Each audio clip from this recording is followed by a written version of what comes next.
శివమణి గారు. సో వారిని Indian coast guard అనేటువంటి ఏదైతే ఒక లైక్ మెరైన్ పోలీసింగ్ వ్యవస్థ ఉందో దానికి డైరెక్టర్ జనరల్గా నియమించడం జరిగింది.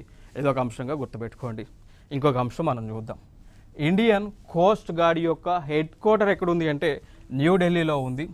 మరి ఇండియన్ కోస్ట్ గార్డ్ అనేటువంటి దాన్ని ఎప్పుడు ఏర్పాటు చేశారు అంటే అది 18 ఆగస్టు 1978లో ఏర్పాటు చేయడం జరిగింది.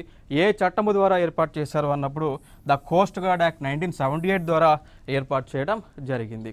మరి వీరి యొక్క విధులు ఏంటి, ఎందుకు ఏర్పాటు చేశారు అంటే వీరు సముద్ర తీరం ఏదైతే ఉందో భారతదేశంలో, ఫర్ ఎగ్జాంపుల్ ఇది ఇండియా అనుకుంటే ఇక్కడ నుంచి గుజరాత్ నుంచి మొదలుకొని వెస్ట్ బెంగాల్ దాకా, సో గుజరాత్ రాష్ట్రం నుంచి మొదలుకొని వెస్ట్ బెంగాల్ దాకా ఉన్నటువంటి తీర ప్రాంతం ఏదైతే ఉందో ఆ తీర ప్రాంతం అంతా కూడా వీరు గస్తీ కాస్తూ ఉంటారు. ఓకేనా.